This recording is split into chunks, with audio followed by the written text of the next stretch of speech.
My heart stopped as I read the text from Ethan. I want a divorce. 20 years of marriage, and this is how he tells me? I stormed into the living room, my hands shaking. What the hell is this, Ethan? He looked up from his laptop, his face a mask of indifference. It's exactly what it says, Valerie. I want a divorce. Why? After all these years, why now? My voice cracked, betraying the emotions I was trying to hold back. Ethan sighed, as if this conversation was a mere inconvenience. I've been having an affair with Natalie, my coworker. We're in love, and I want to start a new life with her. The room spun around me. Natalie, the young, pretty blonde who always seemed to be at Ethan's side during company events. How long? I managed to choke out. 6 months. And before you ask, yes, she'll be moving in here soon. I need you to pack your things and leave. Rage boiled inside me. This is my home too, Ethan. You can't just kick me out. He stood up, towering over me. I can, and I will. This is happening, Valerie. The sooner you accept it, the better. Tears streamed down my face as I realized the man I loved, the father of my children, was nothing more than a selfish, lying bastard. What about Olivia and Emma? Have you thought about how this will affect them? Ethan's jaw clenched. They're adults now. They'll understand. I laughed bitterly. Understand? That their father is a cheater? That he's willing to throw away their family for some young fling? Enough, Valerie. Ethan slammed his fist on the table. I've made my decision. I want you out by the end of the week. I stared at him, my heart shattering into a million pieces. You'll regret this, Ethan. I promise you that. I turned on my heel and walked out, slamming the door behind me. As I climbed into my car, I couldn't stop the sobs from racking my body. How could he do this to me? To our family? I drove aimlessly for hours, my mind racing with questions and fears. Where would I go? What would I tell Olivia and Emma? How could I face the humiliation of being cast aside for a younger woman? As the sun began to set, I found myself parked outside Sophia's house.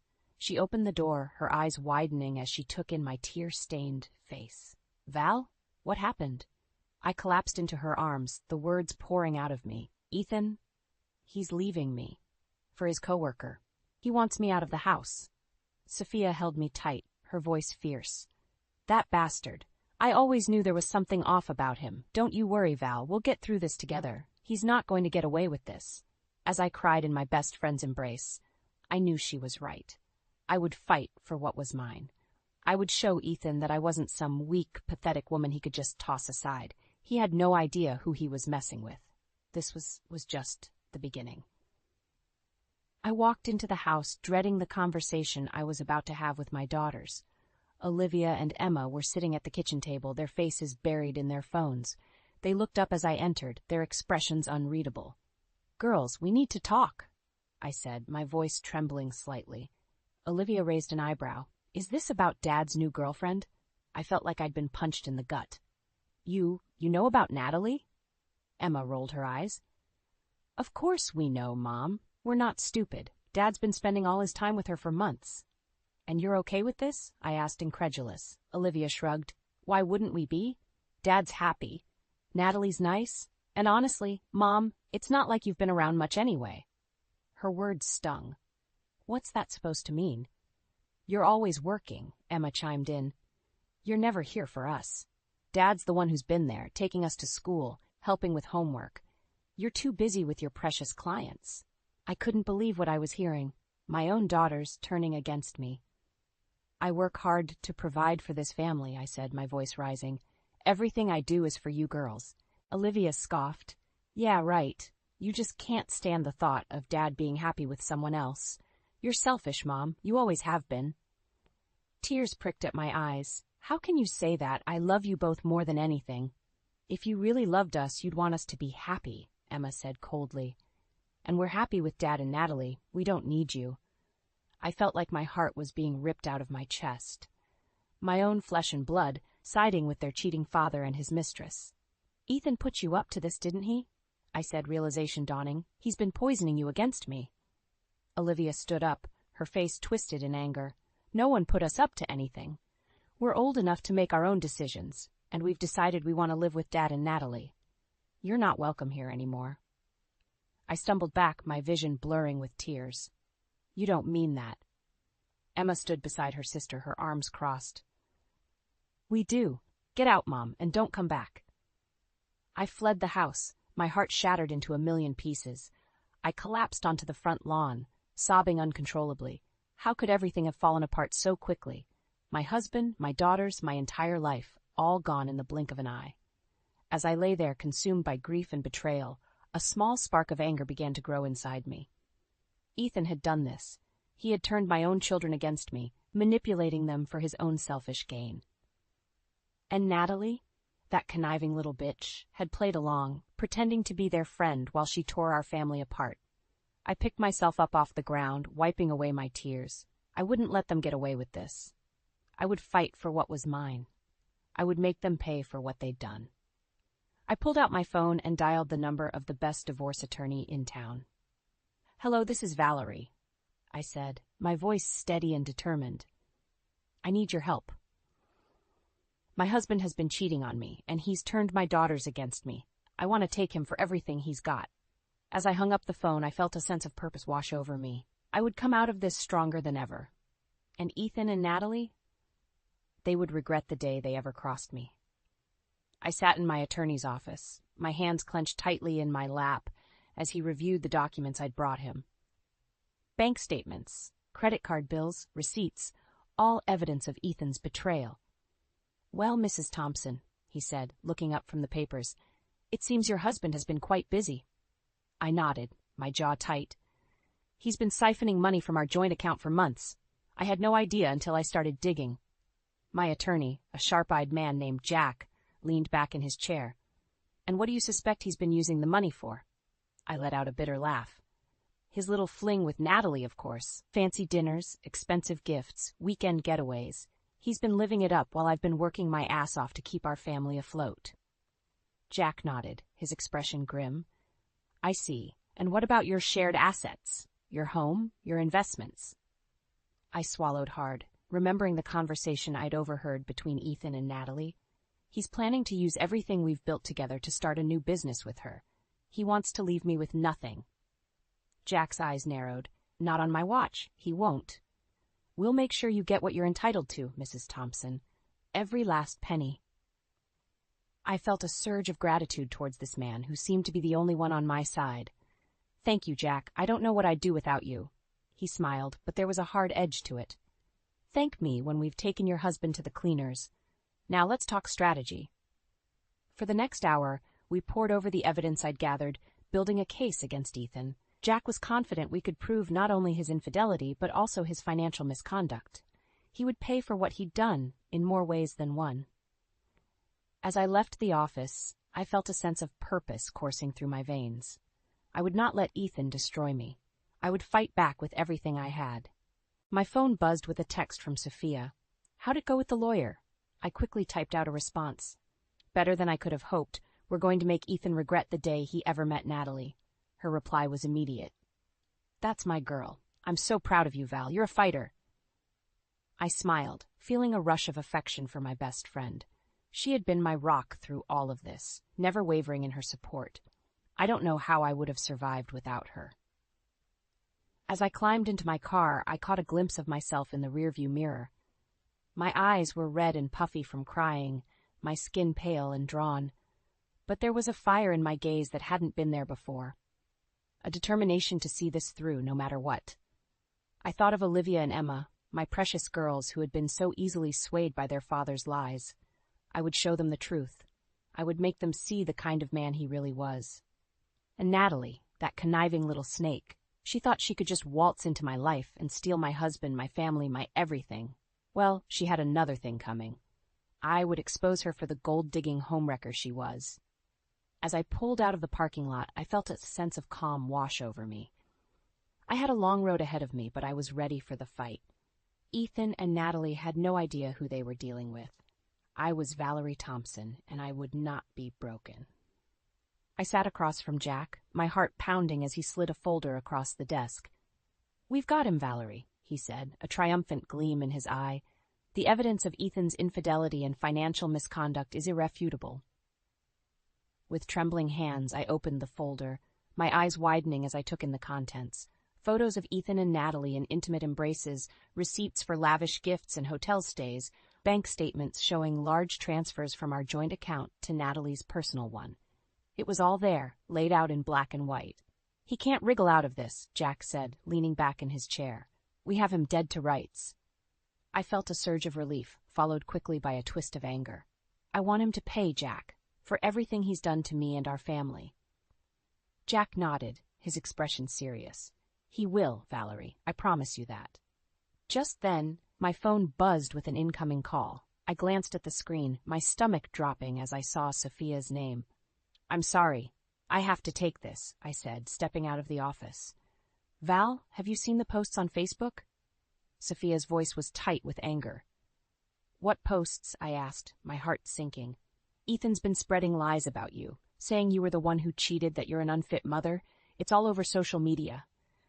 I felt like I'd been punched in the gut. "That bastard?" I whispered, my voice shaking. "He's trying to turn everyone against me." "Don't worry, Val," Sophia said fiercely. "I've been setting the record straight, posting about what a lying, cheating scumbag he is, and I've got the receipts to back it up." I couldn't help but smile at the thought of Sophia going to bat for me. "You're the best friend a girl could ask for, you know that?" "Damn right I am," she said, and I could hear the grin in her voice. "Now tell me what your lawyer said."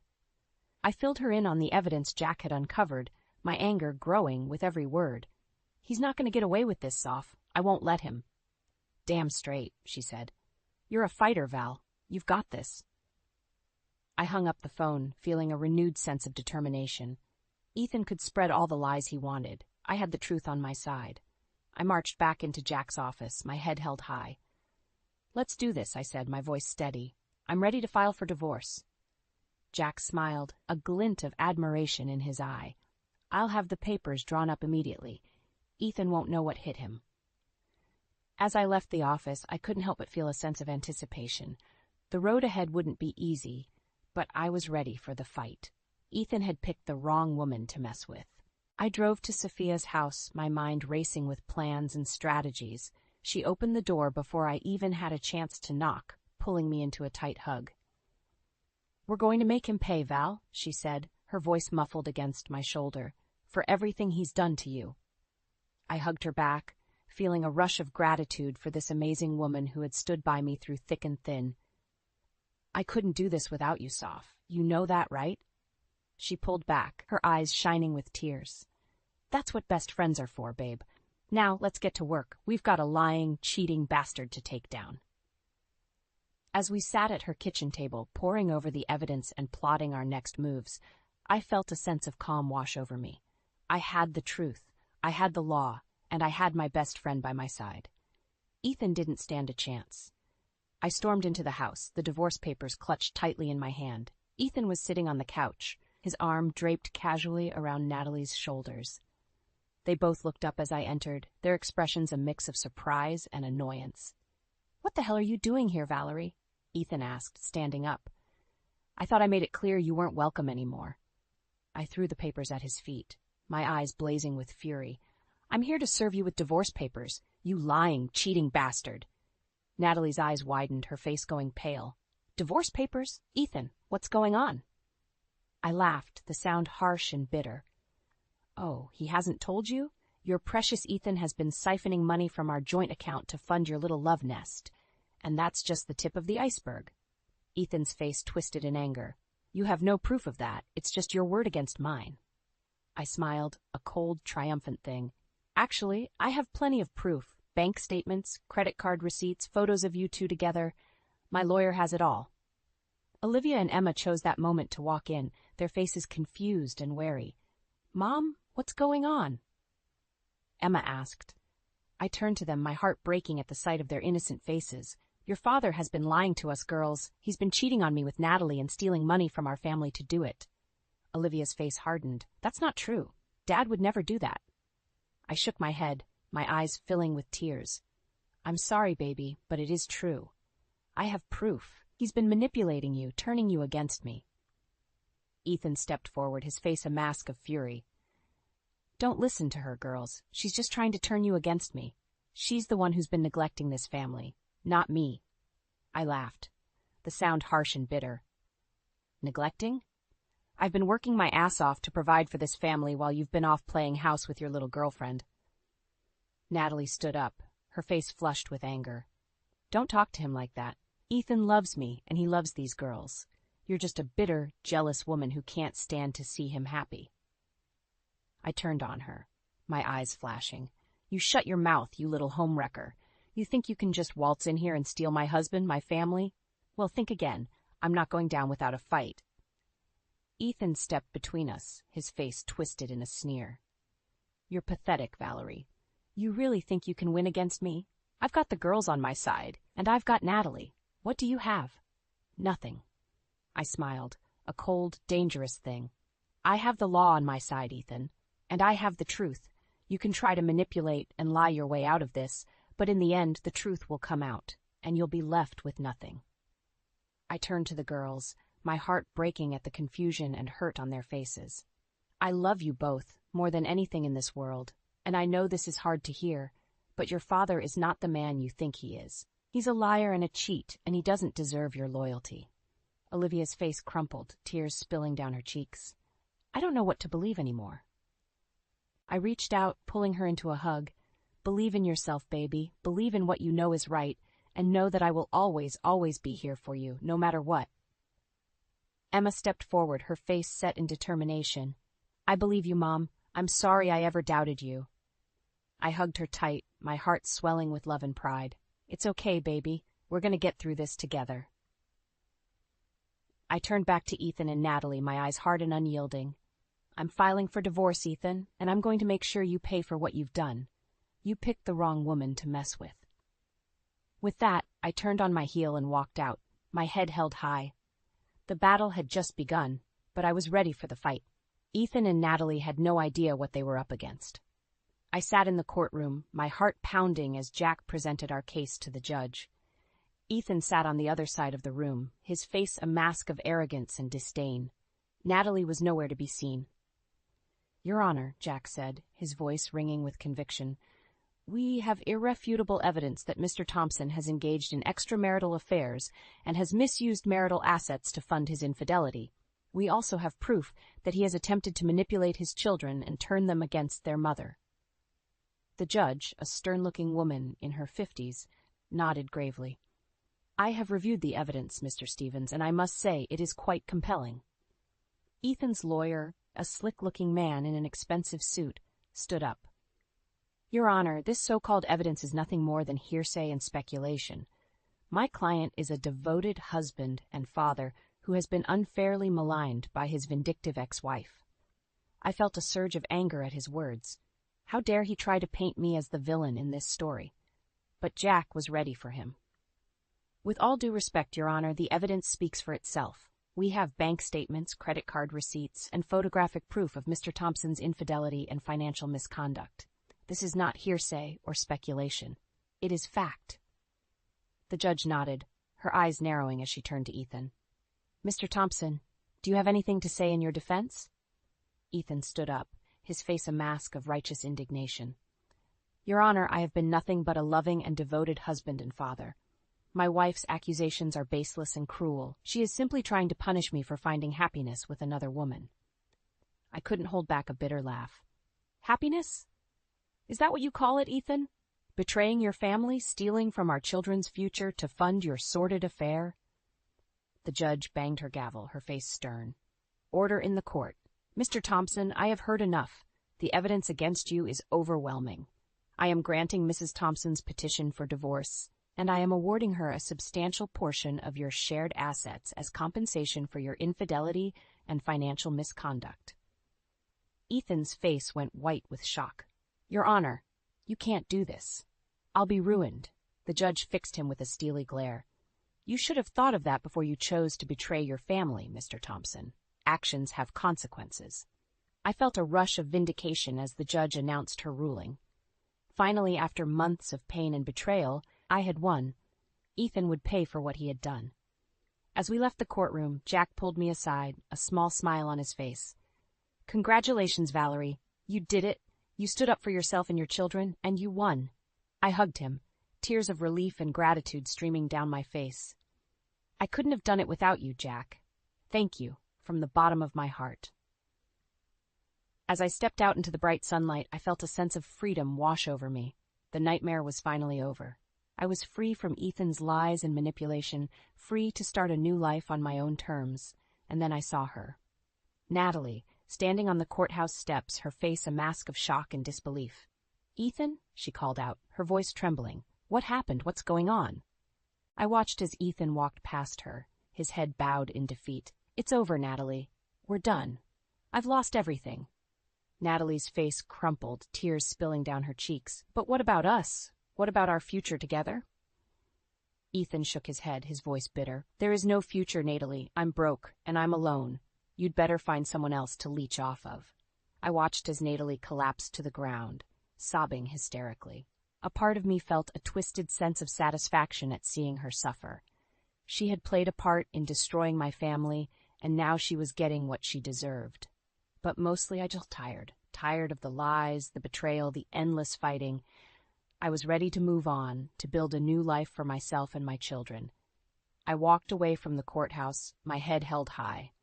The battle was over, and I had emerged victorious. Ethan and Natalie had destroyed themselves, and I was free. Free to start over, free to find my own happiness, and I knew with a sudden, unshakable certainty that I would. I was a survivor, a fighter, and nothing could stop me now.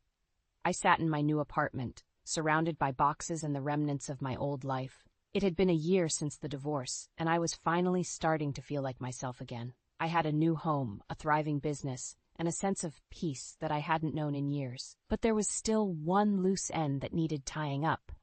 Olivia and Emma. They had been distant since the divorce, struggling to come to terms with their father's betrayal and their own role in the fallout. I had given them space, knowing that they needed time to heal and find their own way. But now, as they prepared to head off to college, I knew it was time to reach out. I picked up the phone, my heart pounding as I dialed Emma's number. She answered on the third ring, her voice hesitant. "Mom, is everything okay?" I took a deep breath, trying to steady my nerves. "Everything's fine, sweetheart. I just wanted to talk to you and your sister. Can you come over?" There was a long pause, and for a moment I thought she might refuse, but then, softly, "Okay, we'll be there in an hour." I busied myself with tidying up the apartment, trying to calm the butterflies in my stomach. When the doorbell rang, I jumped, my heart racing. I opened the door to find Olivia and Emma standing there, their faces wary and unsure. "Come in, girls," I said, stepping aside to let them enter. We sat down in the living room, an awkward silence settling over us. Finally, Olivia spoke up, her voice trembling. "Mom, we're sorry. For everything." I felt tears prick at the back of my eyes. "I know, baby. I'm sorry too. I should have been there for you, should have fought harder to protect you from your father's lies." Emma shook her head, her eyes filled with sadness. "It's not your fault, Mom. We were the ones who believed him, who turned against you. We were so stupid." I reached out, taking their hands in mine. "You weren't stupid, Emma. You were manipulated by a man who was supposed to love and protect you. That's on him, not you." Olivia's face crumpled, tears spilling down her cheeks. "But now we're paying the price. Dad's business with Natalie failed, and he's broke. He can't afford to pay for our college tuition." I squeezed her hand, my heart breaking for my girls. "I know, baby, but we'll figure it out together. I've been putting money aside for your education, and we'll find scholarships, grants, whatever it takes. You're not alone in this." Emma looked up at me, her eyes filled with hope. "Really? You'd do that for us after everything we put you through?" I smiled, pulling them both into a tight hug. "Of course I would. You're my daughters, and I love you more than anything in this world. No matter what happens, I will always be here for you." We sat there for a long time, holding each other and crying, letting the pain and the hurt of the past year wash over us. And as we talked and planned and dreamed about the future, I felt a sense of peace settle over me. We had a long road ahead of us, but we would walk it together. My girls and I united against the world. As they left that night, Olivia turned to me, her face serious. "Mom, I know we can't change the past, but we want to make things right. We want to be a part of your life again, if you'll have us." I smiled, pulling her into one last hug. "Of course I'll have you, baby. You're my family, and nothing will ever change that." As I watched them drive away, I felt a sense of hope and possibility that I hadn't known in years. The future was bright, and I was ready to face it head-on. Ethan and Natalie had tried to destroy me, but they had failed. I was stronger than they ever could have imagined, and I had the love and support of my daughters to prove it. I was Valerie Thompson, and I was unstoppable. I stood in the lobby of my new office building, a sense of pride and accomplishment washing over me. It had been 5 years since the divorce, and in that time, I had built a thriving interior design business surpassing even my wildest dreams. My daughters, now grown and successful in their own right, stood beside me, their faces beaming with pride. "Mom, this is amazing," Emma said, her voice filled with awe. "You've come so far." I smiled, squeezing her hand. "We've all come so far, baby. I couldn't have done it without you and your sister." Olivia nodded, her eyes misty. "We're so proud of you, Mom. You're an inspiration to us both." As we walked through the sleek, modern space, I couldn't help but reflect on the journey that had brought me here. The pain, the betrayal, the endless nights of tears and doubt.